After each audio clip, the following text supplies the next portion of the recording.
Hello.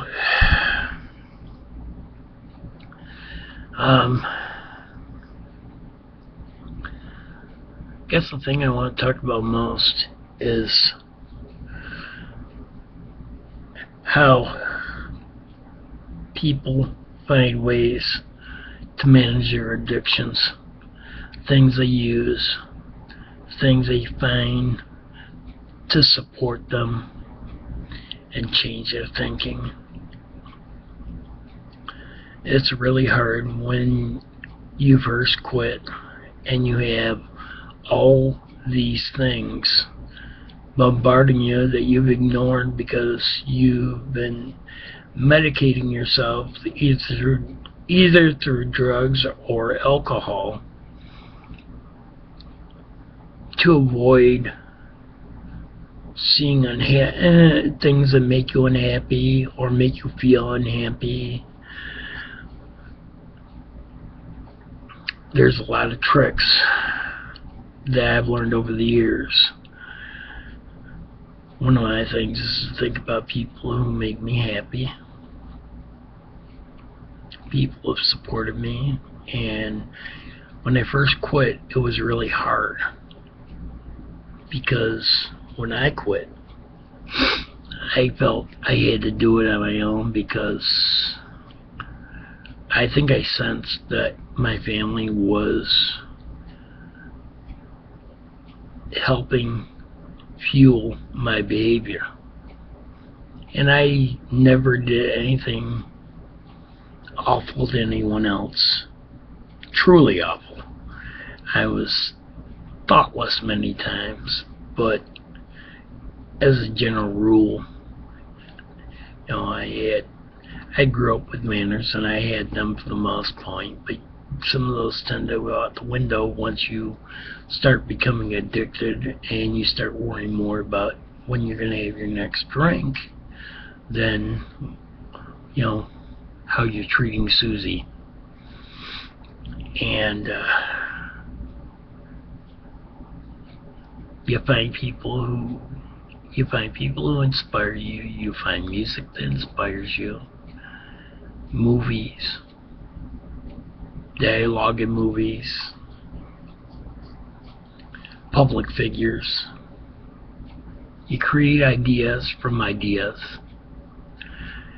A few years into my recovery, George Bush started a foundation after he got out of office, George Bush Sr., called the Points of Light Foundation. And at that point I had been doing different things to turn my thinking around. And one of the things I did was I said, okay, points of light, that sounds great. What brings light into my life? How many points of light do I want? Well, I created 8 points of light. Number 1 was my father. He helped educate me, taught me to fish. He was, at the time of his death, he was my best friend. He died when he was 7 years old. That was the first point of light. The second point of light was Sylvester Stallone / Rocky, because I started using his films with dialogue and the way the action broke down throughout the films as a template for how I could change. And so that was star number 2. Star number 3 was Mike Ilitch. Mike Ilitch, when I was a kid, used to go through my neighborhood and put Little Caesars flyers on people's doors. He was the first junk mailman that I can remember. And I run over and ask my dad, what is he doing? And he goes, he's just trying to make his business better. He made it much better. But Mike Ilitch is there because he gave me an opportunity to be a manager at Little Caesars, to learn responsibilities, learn how to fit and refit myself in society. Took on a lot of responsibility. I worked my store, and I also picked up shifts for other managers at other stores. My supervisor had 8 stores, 2 in Detroit and 6 in Livonia, and I would regularly have anywhere from 2 to 5 keys to stores on my person.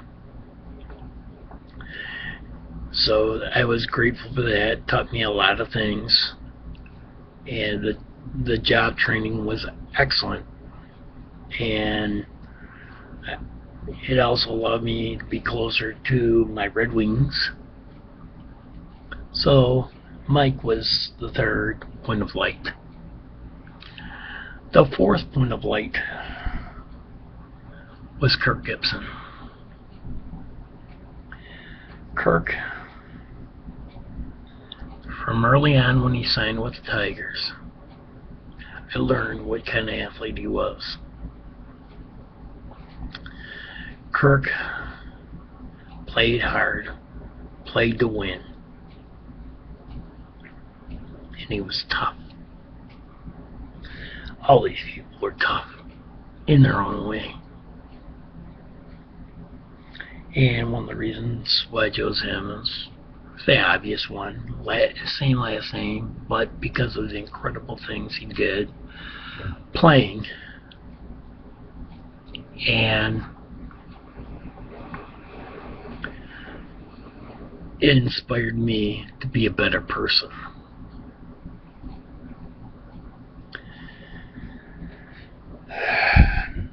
Number 5.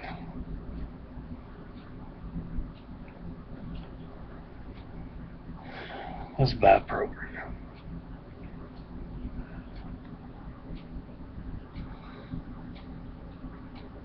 Bob's stories of mine, I now know after all this time, very similar. Lost his father young. We're both alcoholics. Bob used drugs too.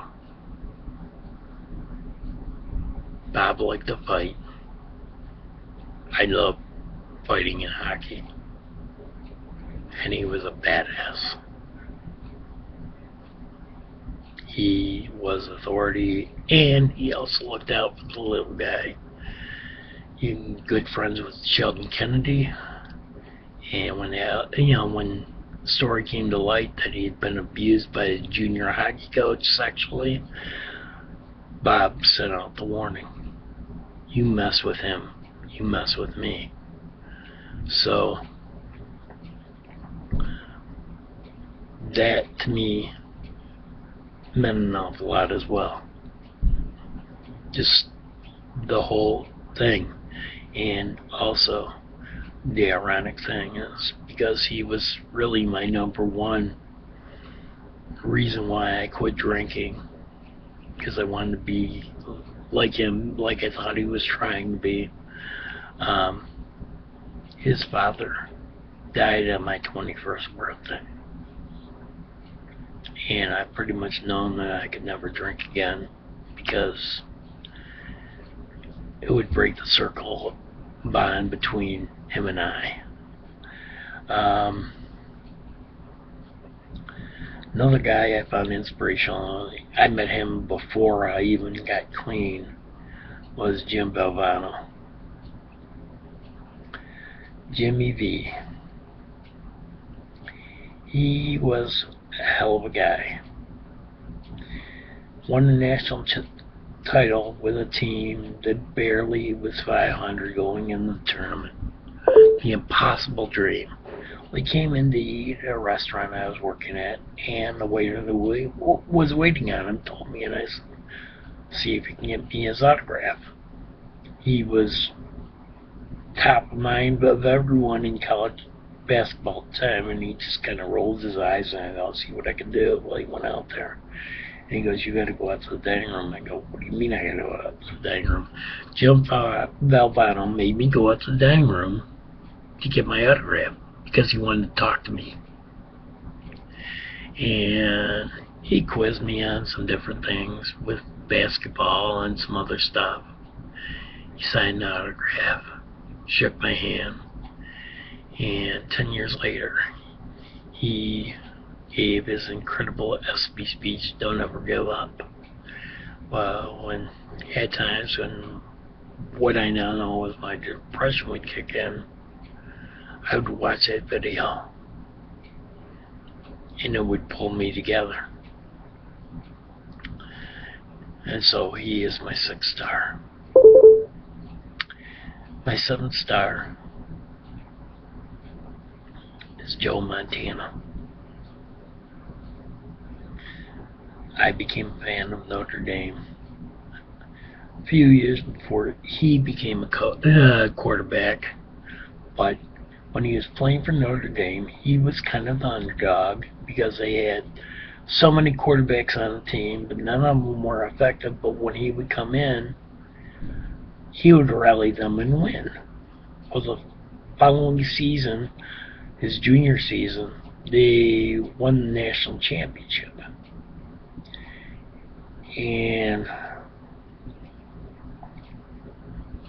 I just thought, man, this guy, everything he touched was magic. And the following year, they were playing in the Cotton Bowl. It's called the Chicken Soup Game. He had the flu, was run down, whatever, and Notre Dame was being crushed. They were supposed to win the ball game pretty decisively. Well, they go into halftime, and one of the trainers gives them chicken soup, and God knows what else, comes back out, and he leads them back to a win. They were down by 3 touchdowns or something like that, and they won his last college game. And he went to the pros, wasn't highly thought of, and was drafted in the 3rd round. Every team missed out on him 2 times, some of the teams 3, and he became the greatest quarterback in NFL history. 4 Super Bowls, no interceptions in them, and 3 Super Bowl MVPs, and I believe 2 NFL MVPs. Incredible. And now for my last inspiration.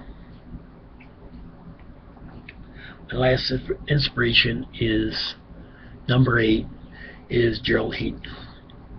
Gerald Heaton was my gym coach, my gym teacher, and my baseball coach in junior high. He knew my family indirectly because he knew my grandfather, who was a janitor at one of the other schools. And he knew what had happened with my father. And when I had him in junior high, he encouraged me and treated me very well. And when I went out for the baseball team, it was in April, the ground was frozen, so they had tryouts in the gym.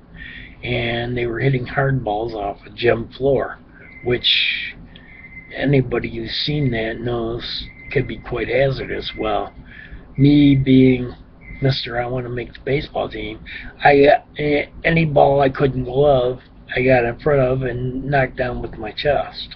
Textbook. I made the team, and I was one of the last guys on the team. I was no star.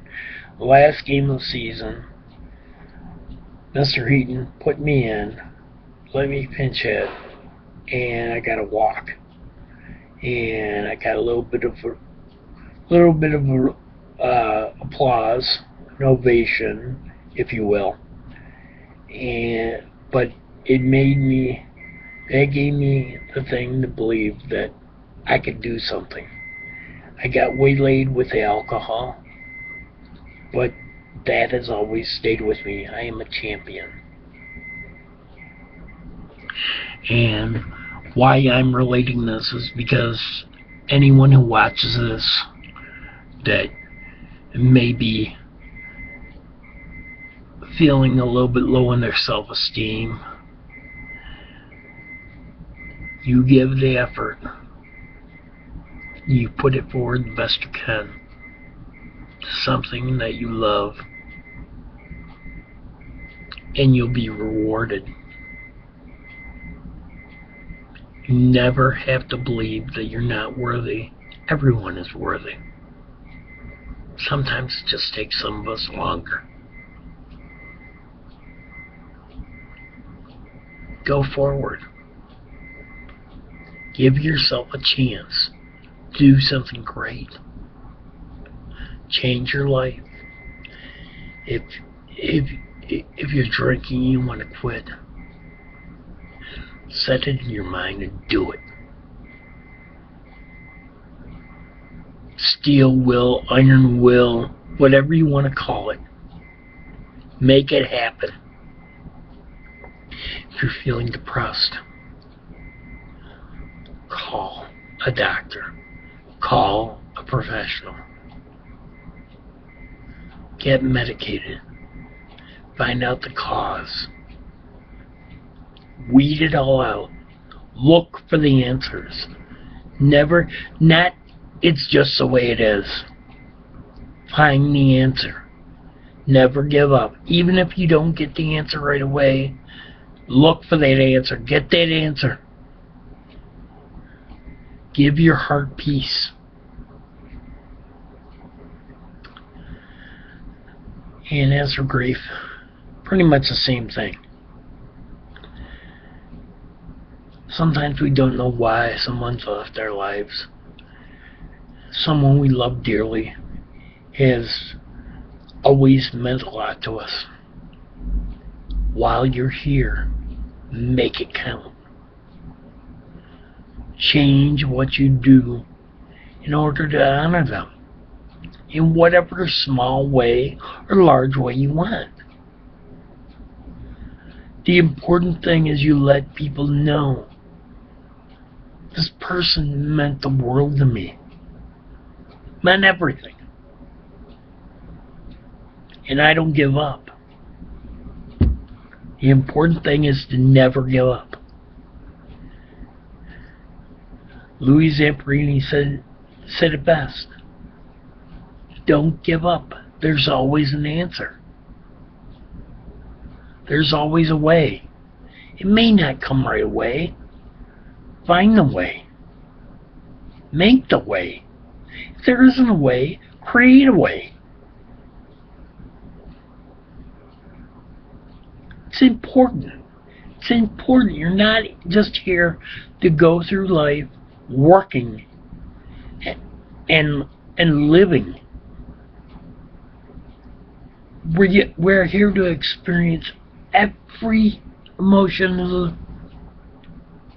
rainbow. Joy, sadness, crying, laughing, smiling, anger. There's all of that. Achieve. Go forward and achieve. What you leave behind is what you love. And what you love will inspire someone else to find another way, a better way, their way. I'm so grateful for the people who inspired me. I'm not sure I deserve what they gave me, but I try to give it back. Because when you can see someone happy and fulfilling their dream, it becomes amazing. Never give up.